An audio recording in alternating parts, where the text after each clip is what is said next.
तो दोस्तों आज हम बात करने वाले हैं एक और जैपनीज मूवी के बारे में। मेरा मतलब है जैपनीज एनिमेशन मूवी के बारे में। दोस्तों योर नेम 2016 में रिलीज और IMDb रेटिंग 8.4 के साथ ये एक रोमांटिक फैंटेसी मूवी है। तो दोस्तों वीडियो में एंड तक बने रहिएगा क्योंकि वीडियो थोड़ी लंबी हो सकती है, क्योंकि मैं इसे एकदम से शॉर्ट में एक्सप्लेन करने वाला हूँ। बट ये मूवी इतनी अच्छी है कि मैं किसी भी सीन को मिस नहीं करने वाला हूँ। तो यार हम स्टार्ट करते हैं। दोस्तों मूवी स्टार्ट होता है और हमें दिखाया जाता है एक लड़का और एक लड़की सोकर जाग रहे होते हैं, बट उन्हें कुछ अलग सा महसूस होता है। लड़की कभी कदार जब सोकर जाग रही होती है तो वो खुद को रोता हुआ पाती है। वहीं दूसरी तरफ लड़का एक ऐसा सपना देखता है जो उसे कभी भी याद नहीं रहता है। बस उन्हें एक ही एहसास रहता है कि शायद उन्होंने किसी को खो दिया है। इसके साथ उन्हें बस यही याद रहता है कि ये सब तब शुरू हुआ जब आसमान के तारे टूट रहे थे। उन्हें बस लग रहा था ये सब सिर्फ सपना ही है और इससे ज्यादा खूबसूरत नजारा उन्होंने अपने लाइफ में कभी नहीं देखा है। इसके बाद सीन शिफ्ट होता है और हमें दिखाया जाता है ताकि को एक सपना आता है जिसमें एक लड़की उससे कह रही होती है कि ताकि क्या तुम मुझे भूल गए हो।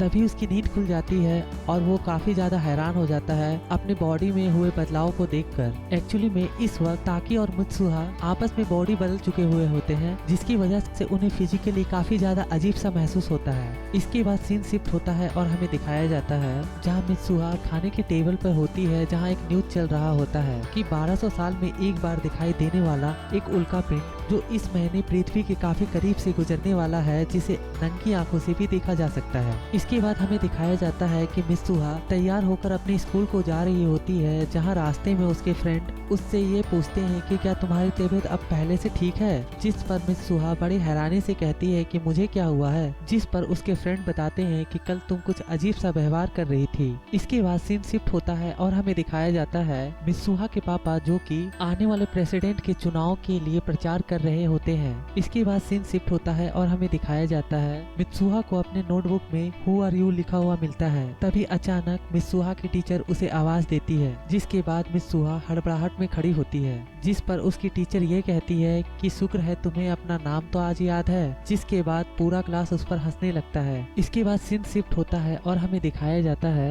मित्सुहा को मित्सुहा के फ्रेंड ये बता रहे होते हैं कि कल उसके साथ क्या हुआ था। जिसके बाद मित्सुहा भी अपने दोस्तों को ये कहती है मुझे भी कुछ दिनों से ऐसा लग रहा है जैसे मैं किसी और की ही जिंदगी जी रही हूँ। जिसके बाद मित्सुहा ये कहती है कि ये काफी ज्यादा अजीब है। इसके बाद सीन शिफ्ट होता है और हमें दिखाया जाता है कि मित्सुहा की दादी बुनाई का काम कर रही है, साथ ही बुनाई और आगे होने वाले मंदिर के रस्म के बारे में मित्सुहा को बता रही होती है। इसके बाद आगे दिखाया जाता है मित्सुहा और उसकी छोटी बहन मंदिर के वो पुराने रस्म को कर रही होती है, जिसमें मुंह से चावल को चबाकर शराब बनाने की प्रथा होती है, जहां मित्सुहा के कुछ फ्रेंड ये देखकर काफी ज्यादा उसका मजाक बनाते हैं। इसके बाद आगे दिखाया जाता है कि मित्सुहा इस सारी चीजों को सोचकर काफी ज्यादा परेशान हो जाती है और गुस्से में कहती है कि मुझे अपनी जिंदगी से नफरत है, अगले जन्म में मुझे किसी बड़े शहर का एक खूबसूरत लड़का बनाना। इसके बाद सीन शिफ्ट होता है और हमें दिखाया जाता है इस बार मित्सुहा ताकि से अपना बॉडी चेंज की हुई होती है, जिसकी वजह से उसे काफी ज्यादा अजीब सा महसूस होता है। साथ ही उसे ये भी लगता है कि वो शायद अभी भी सपने में है। इसके बाद उसे एहसास होता है कि ये तो टोक्यो है जहाँ वो हमेशा से जाना चाहती थी। इसके बाद आगे दिखाया जाता है ताकि की लाइफ वैसी ही है जैसे मित्सुहा हमेशा से जीना चाहती थी। आगे दिखाया जाता है कि मित्सुहा को ये पता चलता है कि ताकि एक बिजी और हार्ड वर्किंग पर्सन है। आगे दिखाया जाता है ताकि एक 5 स्टार होटल में वेटर की जॉब भी करता है, जहाँ मित्सुहा को ये पता चलता है कि ताकि मिस ओकोतेरा को मन ही मन बहुत ज्यादा पसंद करता है। इसके बाद सीन शिफ्ट होता है और हमें दिखाया जाता है मित्सुहा को अभी भी लग रहा होता है कि ये सब बस एक सिर्फ सपना है। तभी मित्सुहा को ताकि के फोन में एक डायरी देखने को मिलती है। इसके बाद सीन शिफ्ट होता है और हमें दिखाया जाता है मित्सुहा ताकि के लाइफ में और उसके आसपास के लोगों को अपने काम और अपने बातों से इम्प्रेस कर रही है। वहीं दूसरी तरफ ताकि मित्सुहा के आसपास के लोगों को और उसके फ्रेंड्स को परेशान कर रहा है। जिसके बाद उन दोनों को ये एहसास हो जाता है कि वो सच में सपने में एक दूसरे से अपना बॉडी चेंज कर लेते हैं। जिसके बाद उन दोनों को सच में सब कुछ समझ में आने लगता है कि उनके साथ हो क्या रहा है, और ऐसा हर दूसरे दिन हुआ करता है और कभी कभी तो हफ्ते में 5 दिन ऐसा होता है। साथ ही उन्हें ये भी पता चलता है कि जब भी वो नींद में अपने बॉडी बदलते हैं, बॉडी बदलने के बाद उन्होंने क्या क्या किया है वो उन्हें ना के बराबर याद रहती है। जिससे बचने के लिए वो दोनों एक दूसरे के लिए नोट्स लिखा करते हैं, जिससे कि उन दोनों को जगह बदलने के बाद एक दूसरे के काम को करने में कोई परेशानी ना हो। बट बट वो एक दूसरे के काम से और एक दूसरे की लाइफ से काफी ज्यादा परेशान होते हैं, जिससे परेशान होकर वो एक दूसरे को परेशान करना शुरू कर देते हैं। जिसके बाद वो एक दूसरे को नोट्स में ही ये कहते हैं कि तुम मेरे लाइफ के साथ छेड़छाड़ करना बंद करो, मैं जैसा हूँ मुझे वैसे ही रहने दो। आगे दिखाया जाता है ताकि जो कि मिस सुहा के साथ जगह बदला हुआ होता है, मिस सुहा की दादी के साथ मायोगोरो के मंदिर जाता है, उस मंदिर के आखिरी अनुष्ठान के लिए, जहाँ दादी रास्ते में मिस सुहा को मसूबी शब्द के बारे में बताती है। वो बताती है कि मसूबी वो सब है जो हमें भगवान से जोड़ती है। तो जब भी हम कुछ सिलते या बुनते हैं तो वो देवताओं की कला और समय के बहाव का प्रतीक होता है। मसूबी असल में समय का बहाव है। इसके बाद सीन शिफ्ट होता है और हमें प्राचीन मंदिर दिखाया जाता है, जहाँ दादी ये कहती है यहाँ से पाताल लोक शुरू होता है,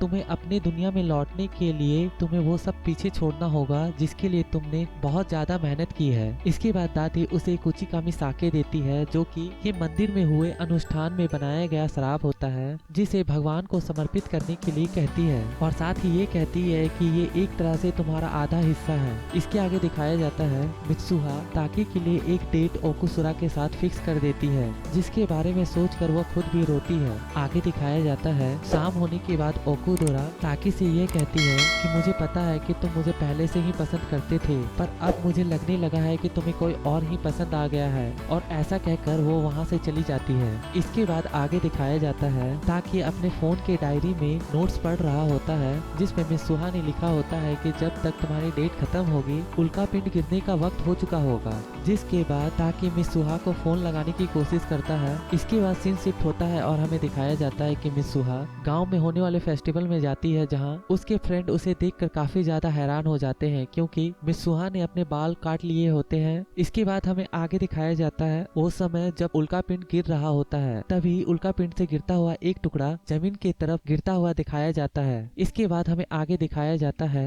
ताकि मिस सुहा को फोन लगाने की कोशिश करता है, पर उसका नंबर नॉट रीचेबल आता है। ताकि मिस सुहा से बात करना चाहता है, पर वो दोनों उस दिन के बाद नींद में एक दूसरे से अपनी जगह बदलना बंद कर देते हैं। इसके बाद आगे दिखाया जाता है ताकि ये फैसला करता है कि वह उसे ढूंढेगा और उससे मिलने जाएगा, और अपनी यादों से उस जगह की पेंटिंग बनाना स्टार्ट कर देता है। इसके बाद आगे दिखाया जाता है कि ताकि अपने दोस्तों के साथ उस जगह को ढूंढने के लिए निकलता है। उसके दोस्त उससे पूछते हैं क्या तुम्हें पता है कि वो कहाँ रहती है, या उसका नाम, या तुम्हारे पास कोई उसकी तस्वीर जिससे कि हम उसे ढूंढ सके। जिस पर ताकि सिर्फ ये कहता है कि मेरे पास उस जगह की सिर्फ फोटो है। जिस पर उसके फ्रेंड उससे ये कहते हैं कि सिर्फ एक फोटो के सहारे हम उस जगह को कैसे ढूंढेंगे। जिसके बाद आगे दिखाया जाता है कि काफी ढूंढने के बाद भी उसे उस जगह के बारे में कुछ भी पता नहीं चलता है। इसके बाद सीन शिफ्ट होता है और हमें दिखाया जाता है ताकि अपने दोस्तों को कह रहा होता है कि ये सब कुछ मुझे अब नामुमकिन सा लग रहा है। जिस पर उसके फ्रेंड उससे कहते हैं कि इतनी दूर भटकने के बाद अब तुम ऐसा कैसे कह सकते हो। इसके बाद वो एक रेस्टोरेंट में जाते हैं, जहाँ का मालिक उस जगह को पहचान लेता है,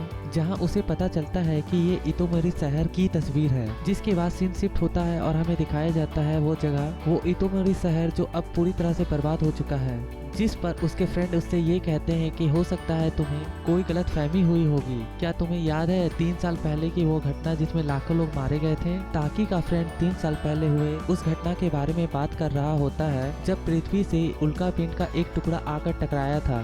जिस पर ताकि ये कहता है कि ये कैसे हो सकता है, और वो अपना फोन देखने लगता है। तभी अचानक उसके फोन से वो सारे मैसेजेस और नोट्स अचानक से डिलीट होने लगते हैं। जिसके बाद आगे हमें दिखाया जाता है ताकि और उसके फ्रेंड 3 साल पहले की उस घटना के बारे में रिपोर्ट पढ़ रहे होते हैं। साथ ही उसके सारे फ्रेंड अलग अलग तरह से उसके इस घटना के बारे में जांच करने में मदद कर रहे थे। तभी उन्हें एक बुक मिलती है जिसमें उस घटना में मारे गए सभी लोगों का नाम दर्ज होता है, जिसमें मिस सुहा और उसके फैमिली का भी नाम होता है। जिस पर उसके फ्रेंड उससे ये कहते हैं कि तुम जिसे ढूंढ रहे हो वो 3 साल पहले ही मर चुकी है। इसके बाद ताकि ये कहता है कि ये कैसे हो सकता है, उसने मुझे बस 3 हफ्ते पहले ही तो बताया है कि उसे एक धूमकेतु दिखने वाला है। जिसके बाद ताकि काफी ज्यादा उदास हो जाता है और सोचने लगता है कि शायद ये किसी तरह का सपना ही था या कोई भूत। ऐसा नहीं हो सकता है, ये कोई सपना ही था, और वो उसका नाम याद करने की कोशिश करता है। इसके बाद ओकुदोरा उस रूम में आती है। वो किताबें पढ़ते हुए सिलाई बुनाई की बातें करती है और साथ ही ताकि के हाथ में बंधे रिबन के बारे में भी बात करती है और कहती है कि ये भी तो घर का ही बुना हुआ है। जिसके बाद ताकि ये कहता है कि ये मुझे कई साल पहले किसी ने दिया था, मैं इसे बस अपनी अच्छी किस्मत समझकर पहन लेता हूँ। पर उसे उस आदमी का नाम याद नहीं आता है जिसने उसे ये दिया था। तभी उसे याद आता है कि किसी सिलाई करने वाले इंसान ने उससे इस बारे में कुछ कहा था। इसके बाद सीन शिफ्ट होता है और हमें दिखाया जाता है कि ताकि अपने दोस्तों को बिना बताए कहीं चले जाता है। उनके लिए एक नोट छोड़कर जाता है जिसमें वो लिखा रहता है, मुझे बस एक आखिरी जगह जाना है, तुम दोनों मेरे बगैर ही वापस चले जाओ, मैं बाद में आ जाऊंगा। इसके बाद सीन शिफ्ट होता है और हमें दिखाया जाता है ताकि उस प्राचीन मंदिर में जा पहुंचा है और वहां रखे ड्रिंक को वो पी लेता है। जिसके बाद कुछ ऐसा होता है कि वो जैसे ही खड़ा होता है वो अचानक से गिर जाता है और तभी मित्सुहा के लाइफ का कुछ हिस्सा दिखता है। साथ ही मित्सुहा के साथ उसकी जगह बदल जाती है। जिसके बाद वह मित्सुहा को जिंदा देखकर काफी ज्यादा खुश हो जाता है। इसके बाद सीन शिफ्ट होता है और हमें दिखाया जाता है कि दादी माँ ये जान चुकी होती है कि मित्सुहा का शरीर किसी और के साथ बदल चुका है। जिसके बाद ताकी को ये पता चलता है कि ये उनके जेनेटिक में है, उनके पूर्वज भी एक दूसरे से अपना शरीर बदल लिया करते थे। जिसके बाद ताकी सबको अवेयर करने की कोशिश करता है कि आज इतोमोरी शहर पर एक उल्का गिरने वाला है, पर कोई भी उसके बात पर भरोसा नहीं करता है सिवाय उसके दोस्तों के। जिसके बाद मित्सुहा जो कि ताकी के साथ अपना जगह बदल चुकी हुई होती है, गांव वालों को बचाने के लिए एक प्लान बनाते हैं। सीन शिफ्ट होता है और हमें दिखाया जाता है ताकि मित्सुहा के पापा को मनाने की कोशिश करते हैं बट वो नहीं मानते हैं। इसके बाद सीन शिफ्ट होता है और हमें दिखाया जाता है कि मित्सुहा को कुछ याद आता है और वो अपने देवता के पुराने मंदिर की तरफ जाती है। आगे दिखाया जाता है मित्सुहा को जब होश आता है तो वो ताकी की बॉडी में होती है और तभी दिखाया जाता है कि शाम का वक्त हो चुका है। साथ ही मित्सुहा ये भी देखती है कि उसका पूरा गांव बर्बाद हो चुका है। जिस पर वो सोचती है कि क्या मैं मर चुकी हूँ और वो डर कर उसी जगह जमीन पर बैठ जाती है। तभी सीन शिफ्ट होता है और हमें दिखाया जाता है 3 साल पहले का वो समय जब मित्सुहा ताकी से मिलने गई हुई थी।